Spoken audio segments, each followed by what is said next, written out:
British শাসনের পর ভারত পাকিস্তান স্বাধীন হয়ে গেলেও আমরা যারা বাংলাদেশ ভূখণ্ডে ছিলাম আমাদের কপালে স্বাধীনতার স্বাদ জোটেনি। এই জন্য আবার 24 বছর অপেক্ষা করতে হয়েছে।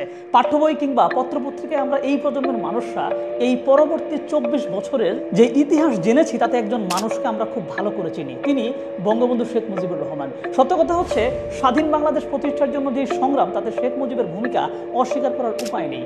শুরু থেকেই আওয়ামী লীগের সাথে থাকা, যুক্তফ্রন্ট মন্ত্রিসভায় দায়িত্ব পালন থেকে শুরু করে 66-র 6 দফা, 69-এর গণ অভ্যুত্থান কিংবা 70-এর নির্বাচন, অথবা আপনি 71-এর অসহযোগ আন্দোলনের কথা যাই বলেন না কেন, সব জায়গাতেই শেখ মুজিব ছিলেন উজ্জ্বল। কিন্তু ইতিহাসের বইয়ে এই সংগ্রামী জীবনের পরেই সরাসরি 75-এর হত্যাকাণ্ডে শেখ মুজিবের হত্যাকাণ্ড দেখানো হয়।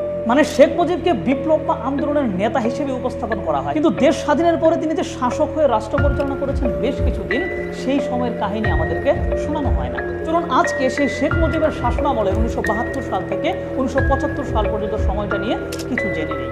মুক্তিযুদ্ধের পুরোটা সময় শেখ মুজিবুর রহমান পাকিস্তানের জেলে বন্দী ছিলেন। দেশে কেমন ভয়াবহ যুদ্ধ হয়েছে, কি পরিমাণ ক্ষয়ক্ষতি হয়েছে কিংবা কি পরিমাণ ত্যাগ স্বীকার করতে হয়েছে তা তিনি জানতেনই না।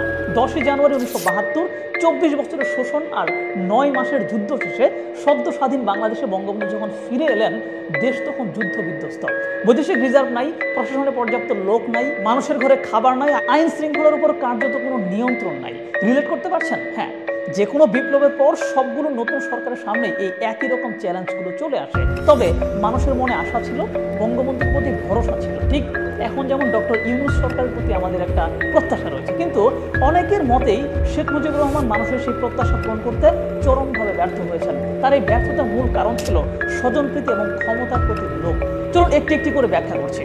তো 1972 সালের সেই বিধ্বস্ত দেশ গড়ার লক্ষ্যে কাজ শুরু হলো। 23 মার্চ জারি করা হলো গণপরিষদ আদেশ, কারণ দেশ চালাতে একটা সংসদ বা আইনসভা তো লাগবে।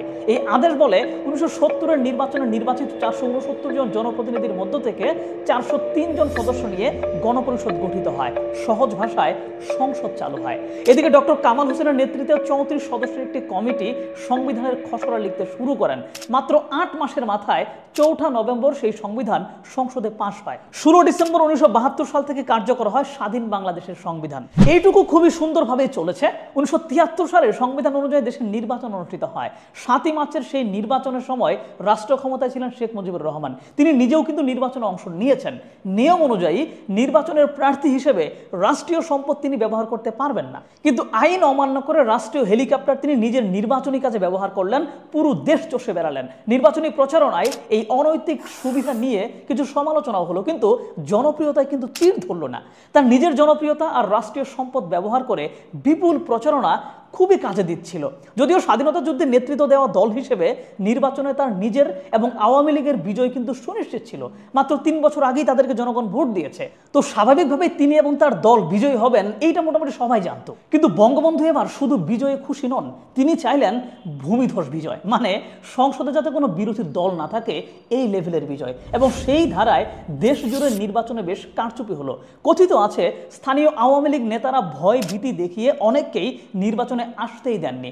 অনেক আসনে বিরোধীরা এগিয়ে থাকলেও শেষ পর্যন্ত আওয়ামী লীগের প্রার্থীকে বিজয়ী করা হয়। 11 জন সাংসদ বিনা প্রতিদ্বন্দ্বিতায় জয়লাভ করেন, যার মধ্যে শেখ মুজিবের নিজের 4টি আসনের মধ্যে 2টিতেই বিনা প্রতিদ্বন্দ্বিতায় জয়লাভের ঘটনা ঘটে। বিনা প্রতিদ্বন্দ্বিতার এই সমস্ত আসনে প্রার্থীদেরকে ভয় ভীতি দেখিয়ে বসিয়ে দেওয়া হয়েছে বলে অনেকেই বলেন। যেই খন্দকার মুশতাককে আমরা বঙ্গবন্ধুর খুনি হিসেবে চিনি, কুমিল্লায় এই খন্দকার মুশতাককে জেতাতে ঢাকা থেকে হেলিকপ্টার যায়।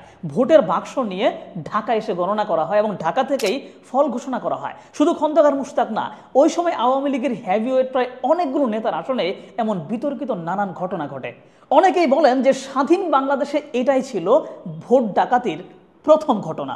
এই নির্বাচনে আওয়ামী লীগ 300টি আসনের মধ্যে 293টি আসনে জয়লাভ করে এবং সরকার গঠন করে। এই পুরো ভোট কারচুপিতে সবচেয়ে বেশি ভূমিকা পালন করে রক্ষী বাহিনী। প্রশ্ন হচ্ছে, এরা কারা? মূলত যুদ্ধ পরবর্তী বাংলাদেশের শান্তি শৃঙ্খলা রক্ষায় শেখ মুজিবের অনুগত মুক্তিযোদ্ধাদের একটা অংশকে নিয়ে এই বাহিনী গঠন করা হয়। এই বাহিনী সেই সময় আইন শৃঙ্খলা রক্ষায় কাজ করে, কিন্তু কিছুদিনের মধ্যেই এই বাহিনী ভয়ঙ্কর হয়ে উঠতে থাকে। অনেকেই বলেন যে শেখ মুজিব বাংলাদেশ সেনাবাহিনীর উপরে পূর্ণ আস্থা রাখতে পারছিলেন না, তাই তার স্বদেশ প্রত্যাবর্তনের মাত্র 1 মাসের মাথায় তার অনুগত মুক্তিযোদ্ধাদেরকে নিয়ে এই রক্ষী বাহিনী গড়ে তোলা হয়। সেনাবাহিনীর উন্নয়ন না করে তিনি রক্ষী বাহিনীকে অস্ত্র, সরঞ্জাম কিংবা ট্রেনিং দেওয়ার মাধ্যমে একটা বিকল্প বাহিনী হিসেবে গড়ে তোলেন। তখন সেনাবাহিনীর মধ্যে একটা গুজব ছড়িয়ে পড়ে যে ভারতের সহায়তায় রক্ষী বাহিনী গড়ে তুলে সেনাবাহিনীকে বিলুপ্ত করে দেওয়া হবে। এই রক্ষী বাহিনীর হাতে পরবর্তীতে হত্যা, গুম কিংবা খুনের মতো অনেক ঘটনাই ঘটে।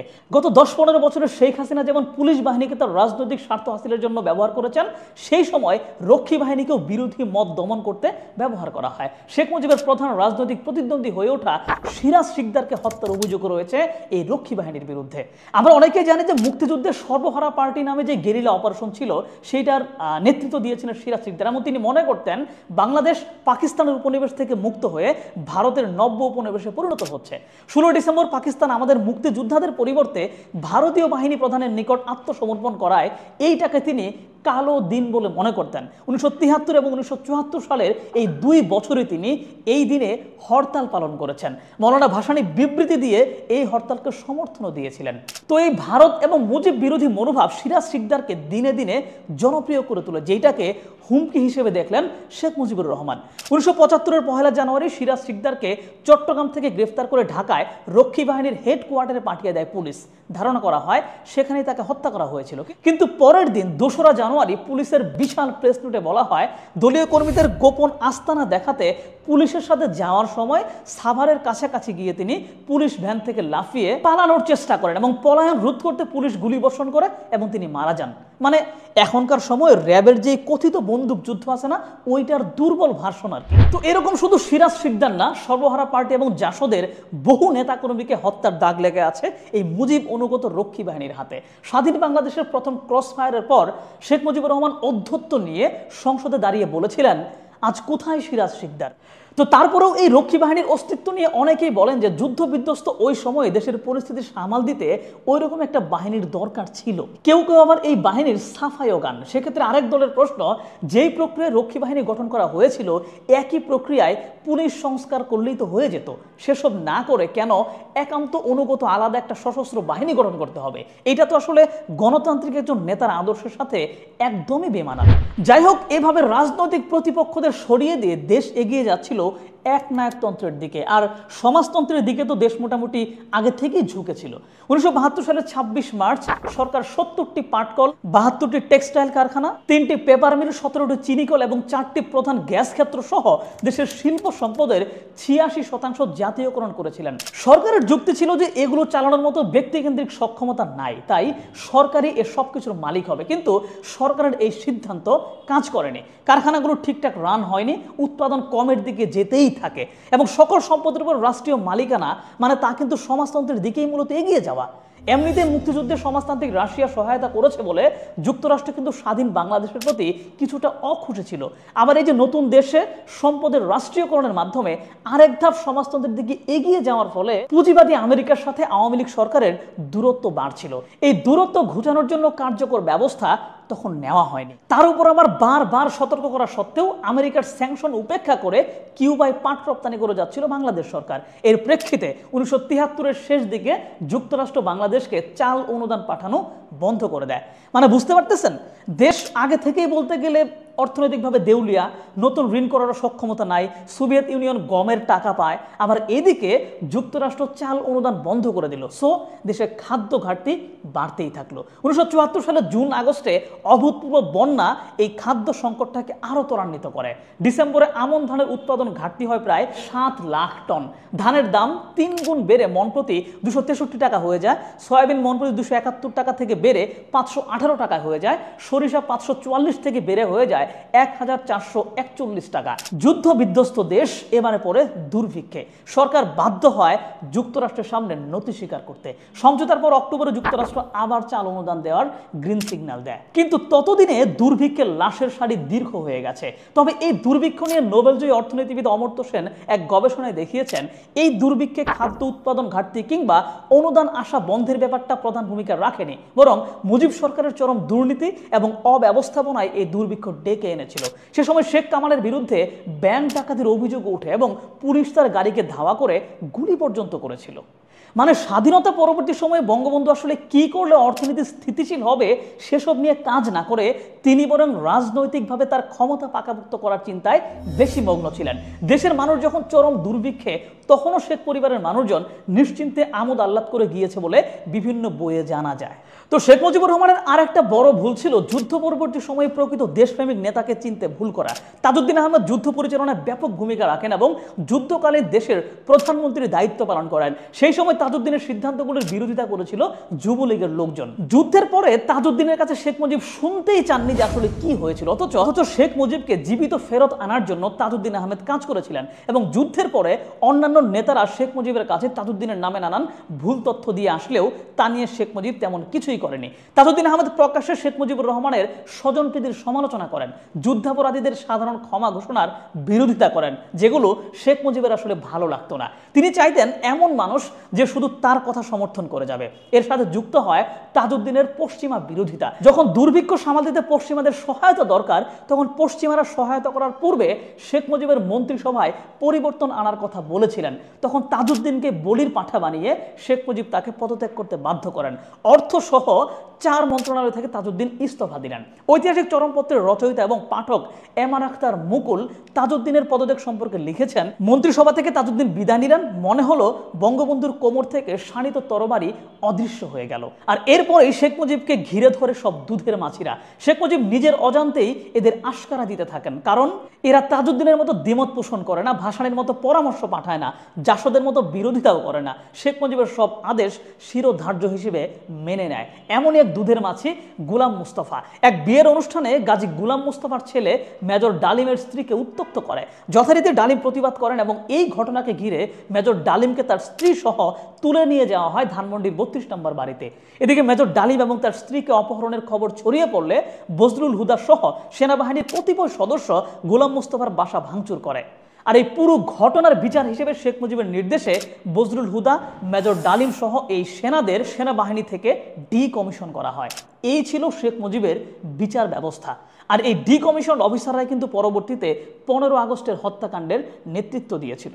এরকম নানান অনিয়ম আর দুর্নীতি চলা অবস্থায় শেখ মুজিব তার ক্ষমতাকে আরও স্থায়ী করতে 1975 সালের 24 ফেব্রুয়ারি অন্যান্য সকল রাজনৈতিক দল ভেঙে দিয়ে বাংলাদেশ কৃষক শ্রমিক আওয়ামী লীগ বা বাকশাল নামে জাতীয় রাজনৈতিক দল গঠন করেন।